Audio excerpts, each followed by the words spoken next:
Welcome to the Explainer. Today we are taking a trip to one of the absolutely most stunning places in all of China, Lijiang. We're going to start way up high, right at the freezing, oxygen-deprived peaks, and then slowly wind our way all the way down into the ancient, beating heart of the valleys below. It's totally a journey of extremes, going from wild, unforgiving nature to thousands of years of human commerce and tradition. But hey, before we hit those bustling ancient towns, we gotta start at the very top. I want you to imagine standing in this biting, freezing wind. The air up here, it is incredibly thin. Like if you were standing there right this second, the main sound you'd hear wouldn't even be the wind. It'd be this constant, sharp hissing of aerosol canisters. It's kind of the mountain's unofficial soundtrack. Honestly, almost everybody visiting has to rely on these portable supplemental oxygen cans just to take a few steps without getting totally winded or coming down with altitude sickness. So let's jump right into Chapter 1, Peak of the Dragon, also known as Jade Dragon Snow Mountain.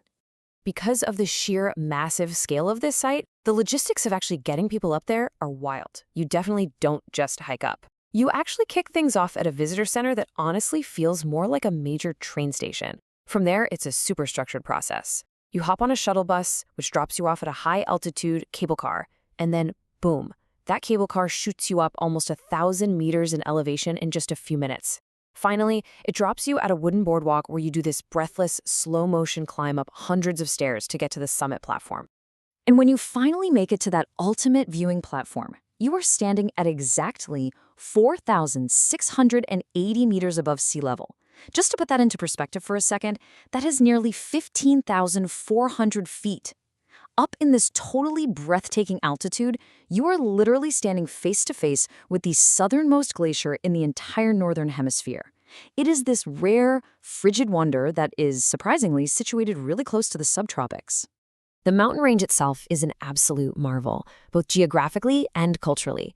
You're looking at 13 distinct peaks, with the highest one, Shanzadu, soaring to a massive 5,600 meters. They're capped with snow all year round. But here's the really poetic part, right?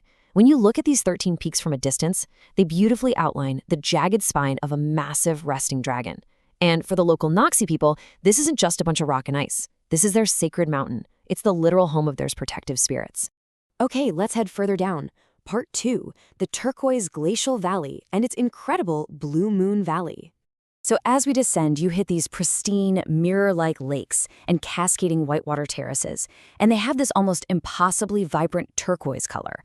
Now, you might be thinking it's an optical illusion, but no, it's just really cool science. The glacial meltwater flowing down from Jade Dragon Snow Mountain is super rich in calcium carbonate and copper. So when the sunlight hits that mineral-rich water, the whole valley literally glows in this dreamy, luminescent blue. But as you're standing out there in the secret, rugged alpine wilderness, you're going to notice a really fascinating juxtaposition. The shores of these ancient turquoise lakes, they are absolutely packed with these highly produced, modern wedding photo shoots. Seriously, you will see dozens of brides out there in these elaborate flowing gowns, probably freezing, to be honest, just to get that perfect shot, while professional crews are setting up makeup stations right out in the wild. It's such a striking contrast. You have this ancient natural wonder serving as the ultimate backdrop for modern romantic dreams. All right, moving out of the wilderness and into the human-centric valleys. Chapter 3, the Ancient Tea Horse Road, a massive legacy of commerce. To really grasp what makes Lijiang tick, we need a quick history lesson.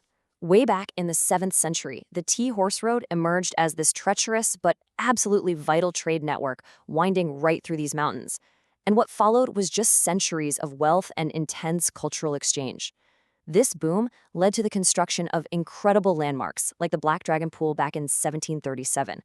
Fast forward a bit to our modern era, and the amazing preservation of all this history actually got Lijiang named as a UNESCO World Heritage Site in 1997.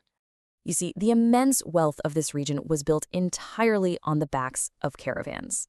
These merchants braved some seriously grueling mountain passes, mainly to trade compressed bricks of Yunnan tea for sturdy Tibetan horses.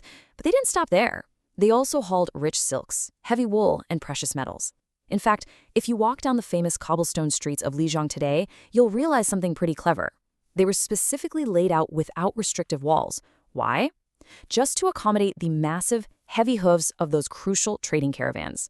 Today, you can actually see this legacy preserved across 3 totally distinct ancient towns, right there in the valley. First up, you have the main one, Lijiang Old Town. It's the sprawling, bustling maze of winding canals, stone bridges, and just endless shops. But if you want something a little more low-key, you can head north to Shuhei. It's an earlier settlement known for its incredibly clear streams. And finally, there's Baisha. It's the smallest, most rustic of the bunch, and it gives off this super authentic, peaceful vibe.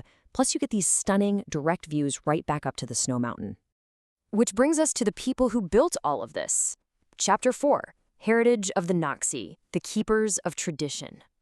Right at the very core of this heritage is something just incredibly rare. It's called the Dongba script. Now, this is the world's only living pictographic writing system. It features over 1,400 distinct symbols that honestly look a bit like Egyptian hieroglyphs. It was originally used by the spiritual leaders of the Naxi people to record religious texts, medical knowledge, and art. And it's not just a relic. It's a stunning, living link to the ancient past that you can still see painted on walls or even being taught in calligraphy classes today. How cool is that?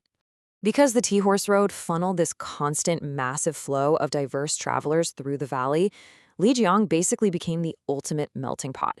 And you can see this convergence everywhere you look. The architecture, it seamlessly blends Han Chinese and Tibetan styles. The spiritual life is this fascinating mix of Tibetan Buddhism, Taoism, and indigenous beliefs. And my favorite part, the cuisine, is a rich, hearty mix of local mushroom hot pots, thick Naxi baba flatbreads, and tender Tibetan yak meat.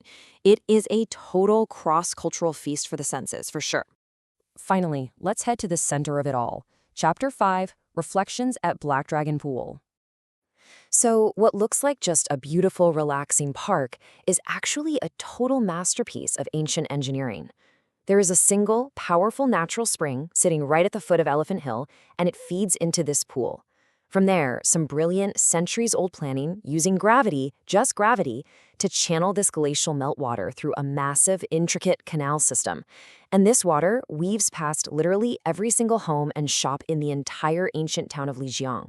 It completely and seamlessly sustains the city's daily life. It brings up this really beautiful, visual, and poetic metaphor. The water from the mountain feeds the town, and the pool perfectly reflects the mountain. When you stand at the southern edge of the Black Dragon Pool, you look out across the still water, past these classic Ming Dynasty pavilions and ancient stone bridges, and they just perfectly frame the jagged, snowy peaks of the Jade Dragon Snow Mountain way off in the distance. The mountain gives life to the town, and the town honors the mountain. But, all this leaves us with a pretty profound thought to end on.